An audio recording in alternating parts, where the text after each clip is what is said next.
Hello students, आज हम एक वेरी इम्पोर्टेंट टॉपिक डिस्कस करने जा रहे हैं। कोड 503 का लेसन नंबर 5 डिस्कस करेंगे। इसमें हम इंग्लिश इन पाकिस्तान के इंग्लिश का पाकिस्तान में क्या रोल है और इसकी क्या अहमियत है पाकिस्तान में, तो इसके बारे में हमें जानना है कि इंग्लिश पाकिस्तान में कैसे आई और क्यों ज़रूरी है, और हम नॉन नेटिव स्पीकर के तौर पे, नॉन नेटिव लैंग्वेज के तौर पे इसको क्यों यूज़ करते हैं। तो इसमें the linguistic picture of Pakistan, मतलब लिंग्विस्टिक लैंग्वेज की जो तस्वीर है पाकिस्तान में वो क्या है। कहते हैं Pakistan is an multilingual and multi cultural country. Almost 72 languages are spoken in Pakistan. There are 6 major regional languages: Punjabi, Pashto, Sindhi, Saraiki, Urdu and Balochi. तो इसमें ये कहना चाह रहा है कि पाकिस्तान बहुत ज़्यादा कल्चर, बहुत ज़्यादा ज़बानें रखने वाला मुल्क है। इसमें आलमोस्ट 72 लैंग्वेजेस आर स्पोकन, मतलब 72 ज़बानें यहाँ बोली जाती हैं, जिसमें जो हमारे मेजर रीजनल लैंग्वेजेस हैं उसमें पंजाबी है, पश्तो है, सिंधी है, सराइकी है, उर्दू एंड बलोची है। इसमें बताना ये चाह रहा है कि जो मेजर लैंग्वेजेस हैं इन पाकिस्तान वो 6 हैं, लेकिन 72 languages are spoken in Pakistan, मतलब बाकी कंट्रीज़ की भी, बाकी एरियाज़ के लोगों की भी ज़बानें इधर बोली जाती हैं। तो यहाँ बताना चाह रहे थे national language Urdu has over 11 millions mother tongue speakers, मतलब ये 11 मिलियन मदर टंग स्पीकर है। While those who use it as a second language could be more than 50 millions, मतलब जो लोग अगर इसको सेकंड लैंग्वेज के तौर पे भी उर्दू को यूज़ करें तो 105 मिलियंस, बहुत ज़्यादा तादाद में लोग इसको यूज़ करते हैं। तो मतलब इसकी रेशो बहुत ज़्यादा है। Number of barely aliterate in Urdu in nearly 66 million, in comparison nearly million are those who have passed matriculation and presumably read and understand a little English. Urdu is indeed the most widely understood language and the major medium of interaction. मतलब इसमें बताना ये चाह रहा है कि जो हमारी उर्दू लैंग्वेज है वो इंग्लिश के साथ साथ उर्दू लैंग्वेज भी बहुत ज़रूरी है, बहुत ही रोल अदा करती है, एक पावरफुल टूल है। In the beginning, a very powerful section of bureaucracy spoke Urdu as a mother tongue. The prevailing of Urdu by state has created ethnic opposition to it. The main reason for opposition to Urdu was it was considered as a symbol of central role of Punjabi ruling elite. इसमें ये actually Urdu की अहमियत को उजागर करने की कोशिश कर रहा है। उर्दू के बारे में बता रहा है कि ये हमारी बहुत ही ज़्यादा इम्पोर्टेंट लैंग्वेज है, हमारी मदर टंग है और हमारे मुल्क में रीढ़ की हड्डी के बराबर है, बहुत ज़्यादा अहम मतलब बहुत ज़्यादा रोल अदा करती है। उसके बाद कहता है local language versus Urdu and English, मतलब जो हमारी लोकल लैंग्वेजेस हैं जिस तरह उर्दू, पंजाबी है, पश्तो है, सराइकी है, बलोची है, तो मतलब उसका कंपैरिजन किया जाए तो उर्दू और इंग्लिश ज़्यादा प्रोमिनेंट है, मतलब बहुत ज़्यादा रोल अदा करती है। कहते हैं जी हमारे जो अबाविदात है, there is prestige of English in Pakistan and due to its impact even Urdu is stated by it there is an increasing role, law and socio-culture space of English in Pakistan society. English may have a small number of proficient speaker in Pakistan but these are very influential people. मतलब इसमें भी English की अहमियत को बताना चाह रहा है कि आया कि उर्दू बोली जाती है पाकिस्तान में, लेकिन इंग्लिश बहुत ज़्यादा प्रोफिशेंट है, बहुत ज़्यादा नुमायाँ है, बहुत ज़्यादा रोल अदा करती है, और जो लोग पाकिस्तान में इंग्लिश बोलते हैं उनको बहुत ज़्यादा अहमियत दी जाती है और लोगों पर इसका बहुत ज़्यादा असर होता है। उसके बाद English in language education policy, मतलब इसमें बताना चाह रहा है कि जो एजुकेशन पॉलिसी है उसमें भी इंग्लिश बहुत ज़्यादा ज़रूरी है। मतलब जब इंडिया पाकिस्तान की पार्टीशन हुई तो इसको कहा गया कि इसको ऑफिशियल लैंग्वेज रखा जाए, तो पाकिस्तान में तो ऑफिशियल लैंग्वेज नहीं है, लेकिन ये इंडिया में उनकी ऑफिशियल लैंग्वेज है। Pakistan Education Conference decided that Urdu would be given special status in national structure as a lingua franca in Pakistan. मतलब इसमें बताना चाह रहा है कि पाकिस्तान में जब पार्टीशन हुई पाकिस्तान और इंडिया की, तो उसमें कहा गया कि इंग्लिश को अहमियत दी जाए, लेकिन उर्दू को as a national language, as a official language treat किया गया। तो उसमें बताया, उसके बाद बताया the British colonial government and successor Pakistan commemorations out English the state policy was support Urdu but that was only to create subordinate bureaucracy at a low cost. मतलब उन्होंने कहा कि उर्दू को भी रखा जाए, लेकिन इंग्लिश को उन्होंने ज़्यादा अहमियत दी। वो कहते हैं Urdu was kept as an anti ethnic centrist and ideological symbol. मतलब उर्दू को ज़्यादा अहमियत देने की कोशिश की जा रही है। मतलब उर्दू को ज़्यादा अहमियत है हमारे प्लेसेस में। तो लेकिन इंग्लिश भी बहुत ज़रूरी है, क्योंकि इंग्लिश हर फील्ड में यूज़ होती है, हर फील्ड में इसका रोल अदा होता है। तो उर्दू हमारी मदर टंग है, फीचर लैंग्वेज है, इसीलिए बजाय हम फीचर लैंग्वेज यूज़ करने के हम इंग्लिश लैंग्वेज यूज़ करते हैं, क्योंकि इंग्लिश लैंग्वेज ज़्यादा अहमियत की अमल है, क्योंकि हमारा सिलेबस इंग्लिश में है, हमारी टोटल स्टडी इंग्लिश में है। तो इसीलिए अगर उर्दू को इग्नोर करेंगे तो ये अच्छी बात है, लेकिन अगर इंग्लिश को इग्नोर करेंगे तो फिर हम सर्वाइव नहीं कर सकेंगे सोसाइटी में। कहता थी education policy Urdu was declared as official language in west Pakistan and Bengali in east Pakistan by 1974। Both languages were in use in the central government. मतलब जब 1969 में 1969 में पॉलिसी बनी तो उर्दू को ऑफिशियल लैंग्वेज करार दिया गया। इसमें कहा गया कि उर्दू ऑफिशियल लैंग्वेज रहेगी। इसको 1937 के कॉन्स्टिट्यूशन में भी ऐड किया गया कि Urdu should be use of for official and other purposes with in 15 years. तो पॉलिसी में ये चीज़ें हैं कि उर्दू को ज़्यादा अहमियत दी गई। English was dubbed as a legacy of colonialism and was maligned. मतलब इसमें ये कहना चाह रहा है कि जो इंग्लिश लैंग्वेज है वो भी कॉलोनियलिज्म, जब लोग दूसरे एरिया से इस पाकिस्तान में आए तो उन्होंने इसको ज़्यादा अहमियत दी, क्योंकि वो कहना चाह रहे हैं कि इंग्लिश कंपल्सरी सब्जेक्ट है। If ignore the basic rule of mother tongue it's in primary education. मतलब इसके जो रूल्स हैं ना मदर टंग में, उसको इग्नोर करना बहुत मुश्किल है। कहते हैं language planning power and ideology. तो वो कह रहा है प्लानिंग, जो लैंग्वेज प्लानिंग है, मैनिपुलेशन लैंग्वेज है, सोसाइटी है, मतलब इसमें जो गोल्स हैं ये भी बहुत ही अहम रोल अदा करते हैं स्ट्रक्चर में, फंक्शनल और एक्विजिशन। मतलब जो चीज़ें हम हासिल करना चाहते हैं उसमें उर्दू और इंग्लिश दोनों बहुत अहम रोल अदा करती हैं।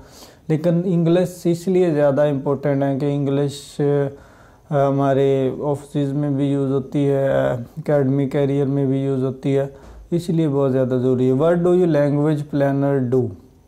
कहता है कि जो लैंग्वेज प्लानर्स हैं वो क्या करते हैं, उनको क्या करना चाहिए। वो मुख्तलिफ डिसीजन देते हैं कि status planning used by clause 1969 for the importance given to a language by the state. The decision to which language will be national or official is a case of status planning by the state। मतलब वो state जो हमारी जो रियासत है वो तय करती है, प्लान डेवलप करती है। जैसे 1973 में कॉन्स्टिट्यूशन में ऐड किया गया कि Urdu should be it will be official language of Pakistan. तो इसमें ये बताना चाह रहा है सिचुएशन पाकिस्तान, और मतलब पाकिस्तान में लैंग्वेजेस की सिचुएशन क्या है। Pakistan is multilingual state with many ethnic groups. The ethnic linguistic minorities have resented power and status that has been given to English and Urdu. Even the speaker of major language represented their supremacy। इसमें रहमान ने जो idea दिया है, stated the language become symbol of identity when different ethnic groups competed for power and region in Pakistan. तो इसमें ये कहना चाह रहा है कि जब लैंग्वेज ही आपके रीजन को आपके एरिया को, आपके कंट्री को रिप्रेजेंट करती है उर्दू है, तो उर्दू हमें शो करवाती है कि हमारी ऑफिशियल लैंग्वेज है। तो ये सारी चीज़ें इसमें, मतलब पाकिस्तान की language planning as upheld Urdu and English on ideological and socio economic grounds. Language is clearly related to ideology and power in Pakistan. मतलब इसमें दोनों लैंग्वेजेस की अहमियत को उजागर किया गया है, उर्दू और इंग्लिश दोनों ही ज़्यादा इम्पोर्टेंट है। उसमें आपको बात करें language policy and planning issues and challenges, मतलब लैंग्वेज जो पॉलिसीज क्रिएटेड हुई, उनकी प्लानिंग्स होती हैं, तो उसको काफ़ी चैलेंजेस, काफ़ी मसाइल का सामना करना पड़ा गवर्नमेंट को, स्टेट को, पॉलिटिकल हवाले से और कंट्री के हवाले से, मतलब मुख्तलफ मुश्किलात का सामना करना पड़ा। उसके बाद इसमें ये कहता है कि रिकमेंडेशन फॉर फ्यूचर में क्या रिकमेंड किया, clear and practical language education policy should be promoted instead of display of beautiful but hollow words, rules of English, Urdu and local language must be clearly defined to the culture sensitivities of the people or of the countries। इसमें जब recommendation की गई, मतलब बताया गया कि future में ये लैंग्वेजेस यूज़ होनी चाहिए, उसके लिए उन्होंने इंग्लिश और उर्दू को ज़्यादा प्रोमिनेंट रखा। बाकी लैंग्वेज भी बहुत ज़रूरी है, लेकिन ज़्यादा अहमियत इंग्लिश और उर्दू को दी। The status of English in Pakistan, हम बताना चाह रहे हैं कि पाकिस्तान में इंग्लिश का स्टेटस क्या है। English enjoy even more penetration in the education official and social circles of independent countries that previously form the United India. मतलब इसमें कहना चाह रहा है कि इंग्लिश को इंजॉय किया जाता है ऑफिशियल लैंग्वेज के तौर पे, सोशल सर्कल के तौर पे उन कंट्रीज़ में जहाँ वो इंडिपेंडेंट है, मतलब उनकी मदर टंग नहीं है, वो नॉन नेटिव स्पीकर हैं। तो इसमें इंग्लिश को पाकिस्तान में English as remain an important dominate and most prestigious language, मतलब इसको बहुत ज़्यादा अहमियत दी गई, क्योंकि वो कहते हैं कि बाओ अजदाद की लैंग्वेज है। मतलब इसीलिए पाकिस्तान में इंग्लिश ज़रूरी है। It is primary condition for obtaining better jobs in Pakistan and is used by influential people in the domains of civil bureaucracy, military, business, law, media, multinational companies and education. Success in this profession is heavily dependent on English language competency. Low paid jobs directly or indirectly demand proficiency in English language, at least in writing.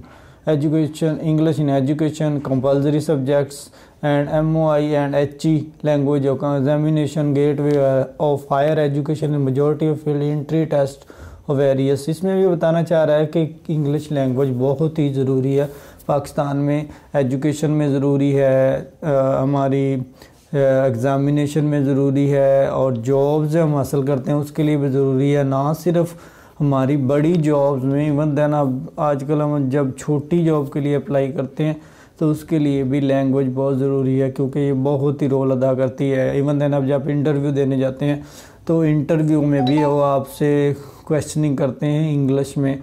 अगर आप English में अच्छी तरह जवाब देते हैं तो definitely ये शो करता है तो आपकी एबिलिटीज़ और आपकी प्रोफिशेंसी। अगर आपकी इंग्लिश अच्छी होगी तो आपको प्रेफर करेंगे अच्छी और बड़ी और छोटी जॉब में।